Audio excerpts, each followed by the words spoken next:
ሮልስ ሮይስ ሊሚትድ የተጀመረው እንደ አውሮፓውያን አቆጣጠር በ1904 በማንቸስተር ሜይ 4 ቀን ወይም በእኛ ግንቦት 4 በተደረገ ስብሰባ ተጀመረ።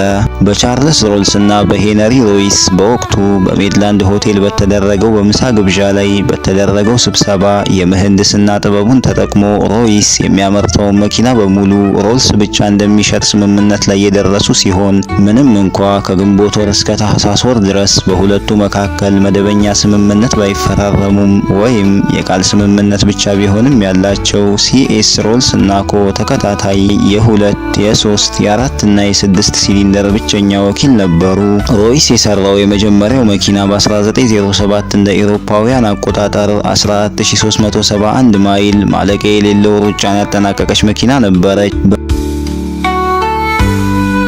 በዘመኑ የነበሩ ጋዜጠኞች እንኳን ከሌሎች መኪናዎች ጋር በማነጻጸር የዓለማችን ምርጧ መኪና በማለት የተናገሩላት ስሟም ሲልቨር ጎስት ይባል ነበር። በካምብሪጅ ዩኒቨርሲቲ እንደ መካኒካል መሐንዲስ የሰለጠነው የመኪና ሽያጭ አቋቁሞ አብዛኛውን የውጭ መኪናዎችን ይሸጥ የነበረው ቻርልስ ሮልስ ነበር። ሮልስ የተዋጣለት አብራሪ የነበረ ሲሆን የእንግሊዝ ቻናል ድርብ መሸጋገሪያን ያጠናቀቀም የመጀመሪያው አቪያተርም ነበር። በ1903 ታማኝ የእንግሊዝ የመኪና አቅራቢ እየፈለገ ነበር። ይህም አጋጣሚ ነበር ከሮይስ ጋር እንዲገናኝ ያደረገው። ሄነሪ ሮይስ የምህንድስና ፍቅር የነበረው ሲሆን ለዝርዝር ነገሮች ትኩረት የሚሰጥ በስራውም ላይ ፍጹምናን የሚሻው ይህ ሰው በ21 ዓመቱ የመጀመሪያ ስራውን አቋቁሞ የመጀመሪያውን የፈጠራ ስራውን ያቀረበው የባዮኒት መብራት ሶኬት በመስራት የመጀመሪያውን ስራውን ያስመዘገበ ሲሆን ዲናሞስ ኤሌክትሪክ ሞተሮችን እና በዓለም ላይ ታዋቂ የሆኑትን ክሬኖችን ለመስራት ችሏል።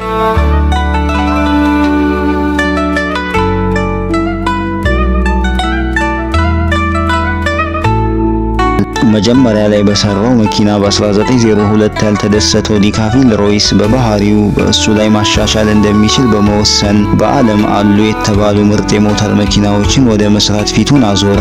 በ1903 እንደ አውሮፓውያን አቆጣጠር መገባደጃ ላይ ሮይስ የመጀመሪያውን ሞተር ነድፎ ሰራ።